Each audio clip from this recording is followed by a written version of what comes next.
Candidato, boa noite. Eu, Freitas Júnior, próprio PT.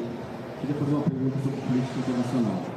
Muito tem feito parte desse debate político, dessa disputa eleitoral esquerda-direita, a influência do Flávio Bolsonaro nessa nova taxação no Brasil. E do outro lado, muito tem se falado que a culpa é do Flávio, mas a esquerda não consegue rever isso. Seria uma falta de competência internacional ou realmente o Flávio Bolsonaro teve essa influência nessa nova taxação? São as duas coisas.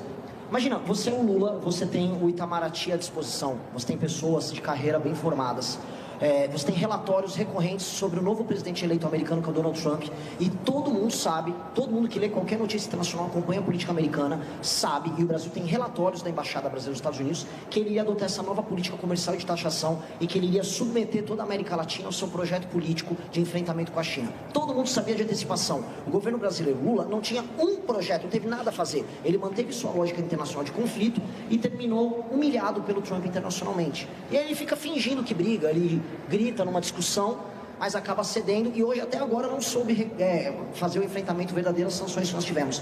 Tampouco vimos uma discussão séria sobre a questão das terras raras para os Estados Unidos, mas vimos cada vez mais a chegada de empresários americanos para negociar com empresários brasileiros aqui.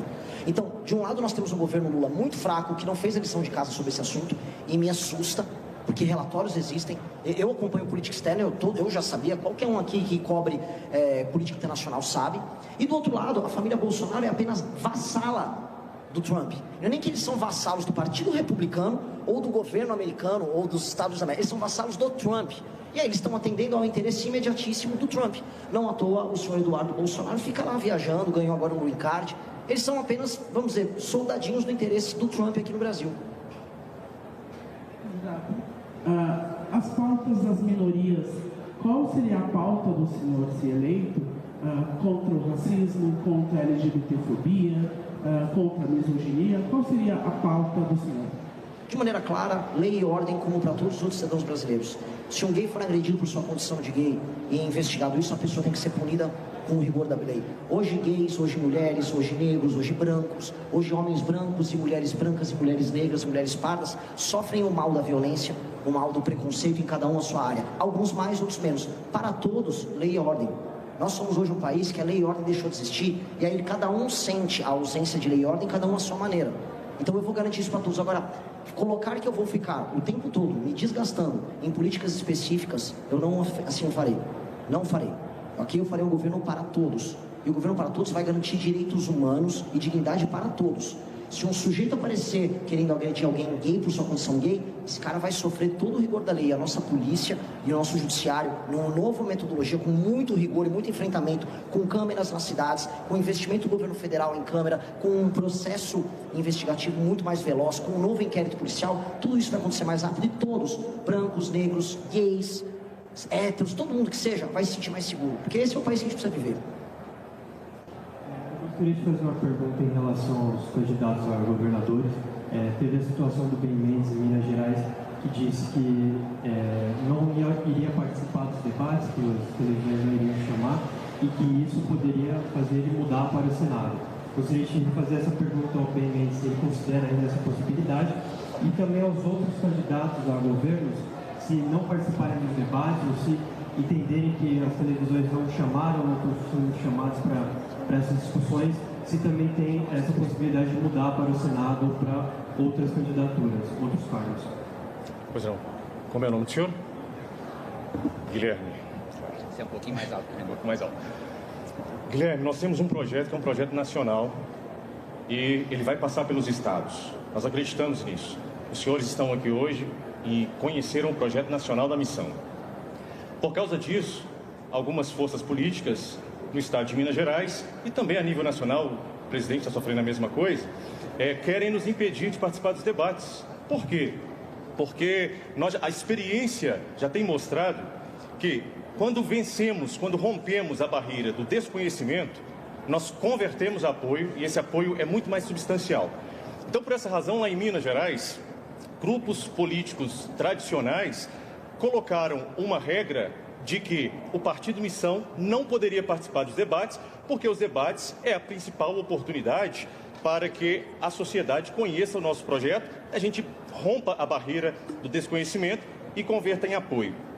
Como eu estou aqui representando o Partido Missão e acreditando que é o projeto que vai transformar o Brasil, passando também pelos estados, eu me coloquei à disposição da nossa nacional para que, se eles boicotarem a missão dos debates, eles não conseguirão nos boicotar no debate nacional. Por quê? Porque se eu não vou como governador por estratégia para que eles desidratem a nossa campanha e nos torne menos conhecido, eu me disponho ao Senado Federal, porque em Minas Gerais tenho o respeito e o conhecimento de grande parte da sociedade no trabalho que já fazia.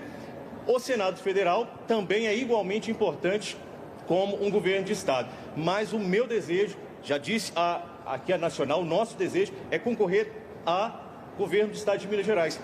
E essas forças políticas, elas precisarão de entender que nós temos projeto e nós vamos debater ideias.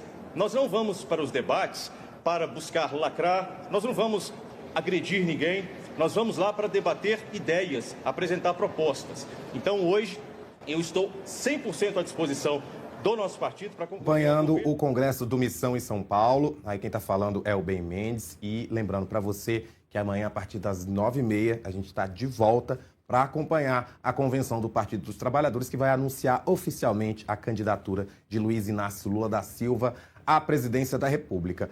Nós vamos continuar transmitindo, então, a coletiva de imprensa do Renan Santos. Fica com a gente, se inscreve no canal e eu vejo você amanhã.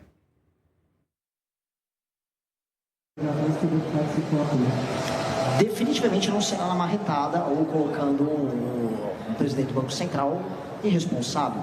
Na verdade, as medidas que foram listadas por nós, que vão ter um impacto fiscal de 1,1 trilhão em coisa de 4, 5 anos, ao alterarem a trajetória da dívida, eles acabam também alterando a expectativa de mercado sobre a capacidade pagadora do Brasil. Isso faz com que o Banco Central possa ajustar a taxa de juros com uma calma, não mais para ficar ajustando o susto que a gente vive.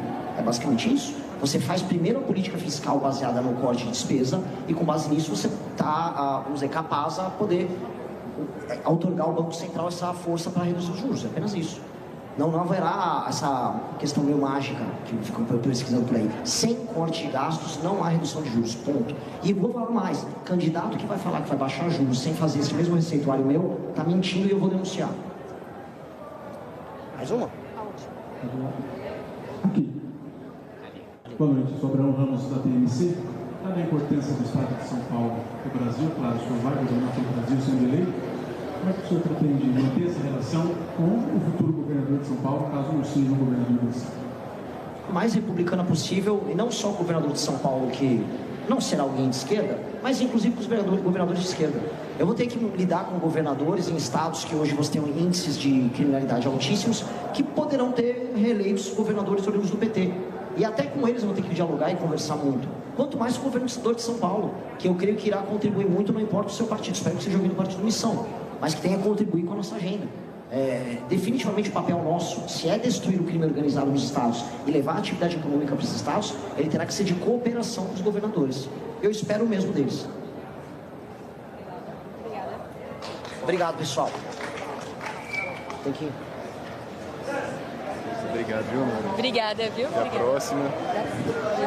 Se você tem vontade de montar um canal de cortes para ajudar a divulgar as ideias do MBL e da missão, eu tenho um treinamento 100% focado mostrando como você pode sair do zero sem saber nada de edição, thumbnail, até você monetizar um canal de cortes e além de estar ajudando no projeto, também ser remunerado por isso. No mês de maio, por exemplo, o canal Inevitável Cortes faturou mais de 30 mil reais apenas de AdSense. O Felino Missionário e o Missão Avança, ambos fizeram mais de 1 milhão de visualizações e faturaram acima dos 14 mil reais. E se isso te interessou de alguma maneira, é só clicar no primeiro link da descrição desse vídeo ou então ler o QR Code que está aparecendo aqui no meio da sua tela agora, onde eu vou te explicar de maneira mais detalhada como você pode começar o seu próprio canal de cortes.